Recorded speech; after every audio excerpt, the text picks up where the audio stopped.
All right, how you doing today, Karen? I'm very well, thank you. How are you? We're good. Now, you're promoting a new movie you're in. What's the name of it again? Oh, I'm not in it. I directed and wrote it. It's called Evangeline. Okay, is this the first film you've written and directed? No, it's my second. All right. As a feature, I've done a bunch of short films and some television as well. Do you always do horror? Yes. Cool. What have you done? Any TV shows or anything else? I was on a true crime show, so I profiled serial killers and rapists. Nice. Yeah, I am. If you're a scumbag, I've been there. So. Well, that's our show. Yeah, pretty much. What channel was that on? It was on Investigation Discovery, which you call the Murder Channel. Okay. Yeah, it was called Very Bad Men, and I was on season 1 of that, and I did 10 episodes as a series director. Cool. So did you have to do actual research to do that? Like research on... Yeah, I had a whole team, actually. It felt very much like I always felt like I was in some sort of like newspaper journalism sort of thing, but I had a team, and we had fact checkers, and we had so I couldn't, basically I like to, my job was to take all of the interviews and the scripts and actually put it together into an episode. And what was funny is that I like going backward and forward in time, like I'm a Time Lord or something, but my fact checker would always be like, you know what, you can't just make that stuff up. So... They kept me they kept me very close to the facts. Now, did you actually have to interview the rapists or killers or anything like that? No, we never interviewed. The only things I would get from the rapists and the killers would be things like occasionally interrogation footage. But we kept to the victims and to the or the victim families, because the victims were usually dead. But we actually interviewed a lot of the FBI agents and the police investigators and the crime reporters. So it was actually really cool. I got such a great inside look at what the FBI does and basically how these murder investigations work, especially for serial killers, which it's its own special it's a special skill, because most people get murdered by people they know. So Right. The serial killers that are out there, the challenge is that there's usually, you have to figure out what their MO is, and it's never, it might be as much as hey, I only target women who are pregnant. You know what I mean? Right. There are creeps like that. So it's a lot harder. You happen to catch the eye of some complete psychopath, and that's that. I think our intern Pete had a question. Pete, you had a question? Oh yeah. He was researching one of those. No. This one's a suggestion. Oh, this is in fact. Where'd you hear this? This is rumor, though. There's you should investigate this rumor. Apparently, Hugh Hefner, he's a rapist and an android. That's what I've heard, anyway. Well, that would explain a lot. So I don't. Yeah, I've not been to the mansion, nor have I been in that grotto, which I just think is just a cesspool of something. I don't. Pete lived there for a few years. He was a manservant. I did undercover work there. He had to infiltrate. He was in a tuxedo thong, and he had he was like a waiter. He had. I found his plug-in station where he recharges his nuclear batteries. Where's the plug-in? But and those aren't actually playmates; they're fembots. Is that right? Yeah, it's true. It's true. Now, what is Evangeline about? Totally true. Evangeline is a supernatural revenge fantasy. So, given how much I feel about some of these rapists and killers, that's basically what she ends up hunting. So. What happens to her? The main character. So without any spoilers, it's about a young woman who goes away to college, and she's attacked by essentially a group of sort of psychopathic frat boys, Right. and she's left for dead, and the adventures ensue after that. That happened to Slim. Yeah.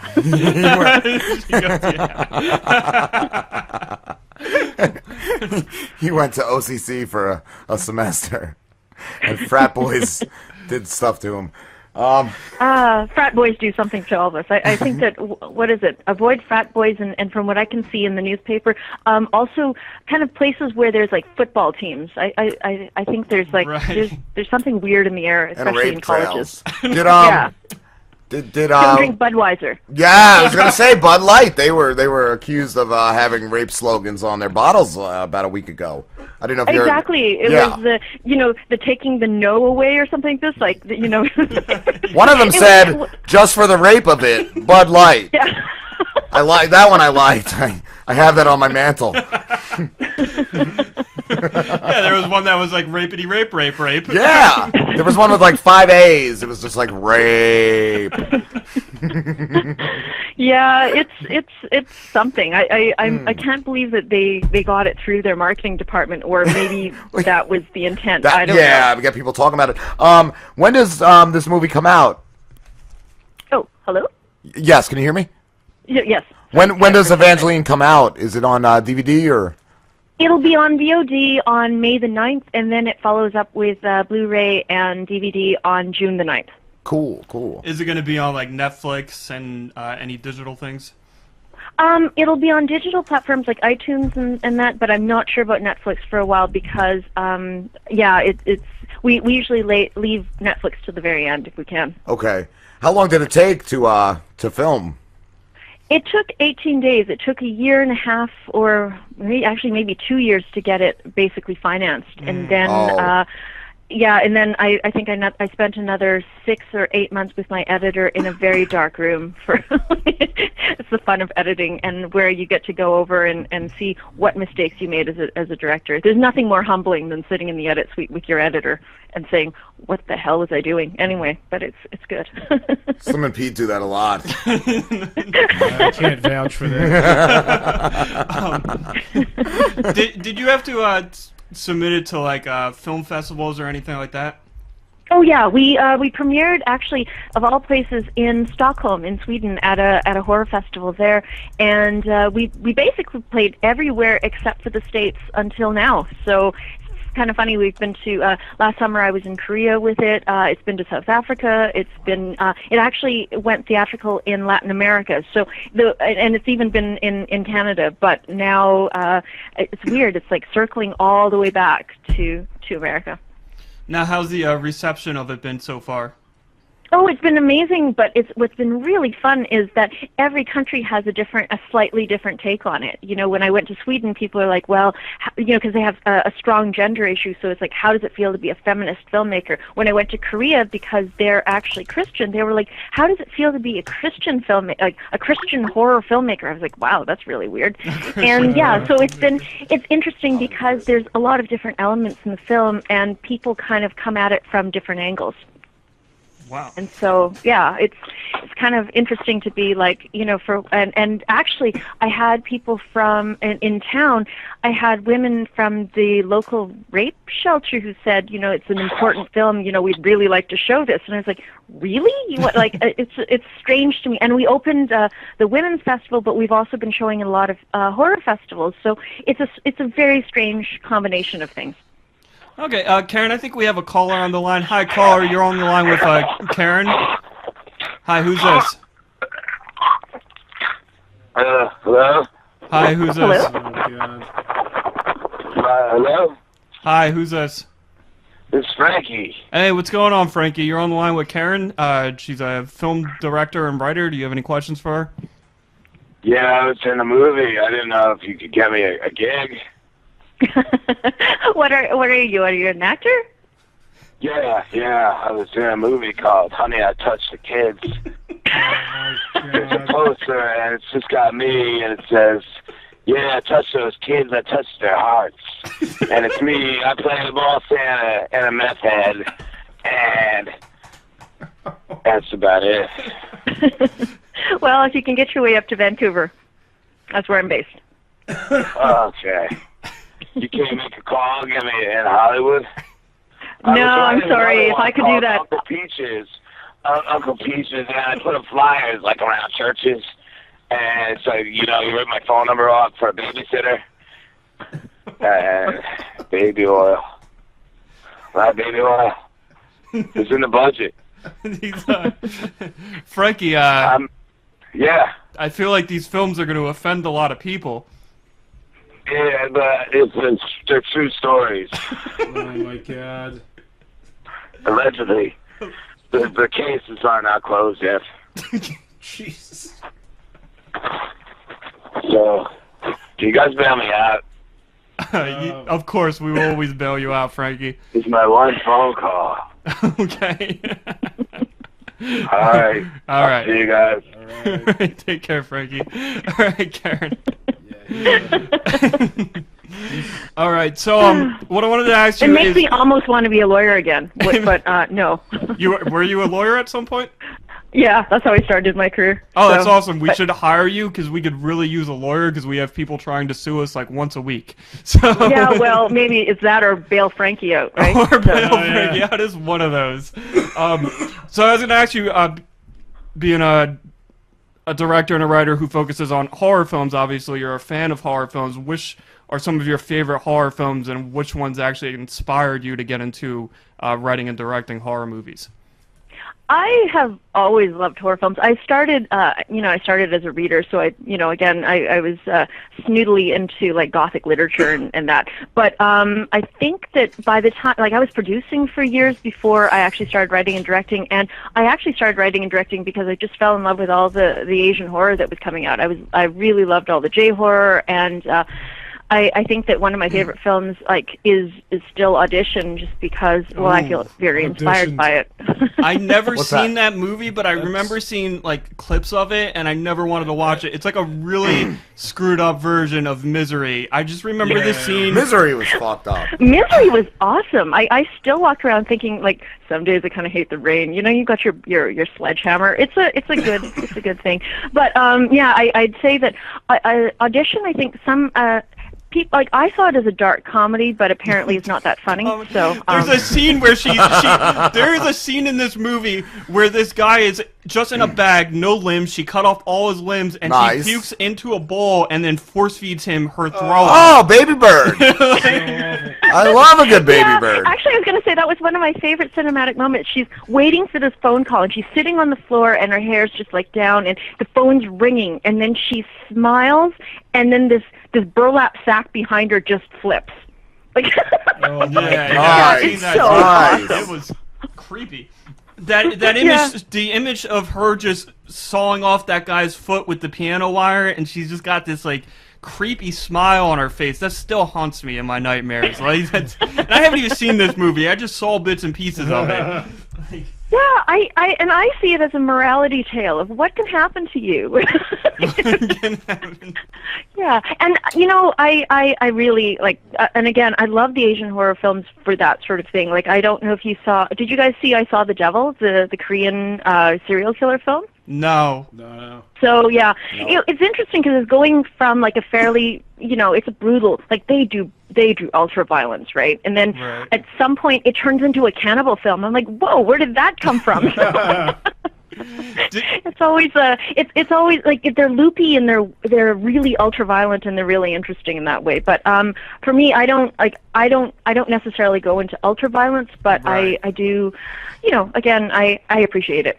So you've done films that are very gory, or you don't? No, really no, I go don't that do. I gory. don't do anything too terribly gory. I have. He shit in a diaper last week for 5 hours. God. Yeah, was no. free. At some point, like, basically, I'm always trying to find that balance. Basically, I appreciate them, but I don't necessarily do them. I don't need everything to be like drenched in blood. Although we did go through quite a bit of blood anyway. But What about, the What about yeah. Hellraiser? it's- Are you a fan of Clive Barker at all? I am, but you know what? I love the book. Like, I'm such a fan of the book. I love Pinhead. I grew up Yeah. with kind of Pinhead, and I always wanted to be a Cenobite. Like, there's nothing like basically coming through the wall and that. But yeah, I finally just reread all the new comics as well. So Frank, it's like, Frank the monster, the guy in the attic. Right. That was Yeah. like my worst nightmare as a little kid. I used to think that guy was like coming for me, coming to steal my skin. I was like terrified of this guy. It's like, yeah, it's the worst Rubik's Cube in the world, isn't it? It's Yeah, it's. Did you like any of the sequels to Hellraiser though? Because I only didn't liked like the the first sequels one. at all. The second and the other one just like sucked.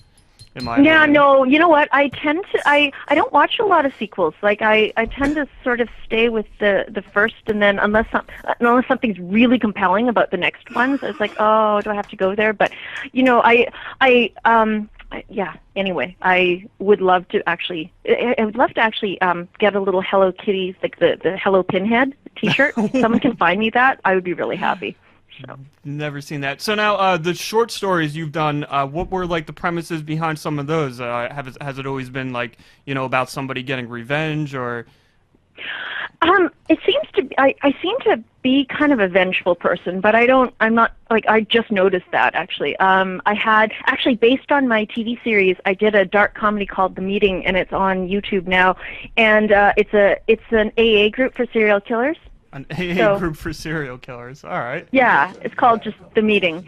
And actually, Evangeline is inspired by a short film I did called Doll Parts. And it's online as well. That you can find that. And it's actually the very nugget beginning of what the feature turned into. And yeah, my very first short film I did was called The Cabinet, and it's a J horror film. It's just about a woman. It's like Bluebeard, but she's actually just in an apartment. Her boyfriend leaves her alone in his apartment, and she goes snooping. And that's always a bad thing. Slim's writing a movie, and he didn't know if you would produce it. It's called Murder at the World Series, and it opens with a World Series game and a body, and that's it. That's all I had. Murder at the World Series. And just think of the E&O required for the World Series and for those crowd scenes. I guess I'd have to CGI everybody in, right?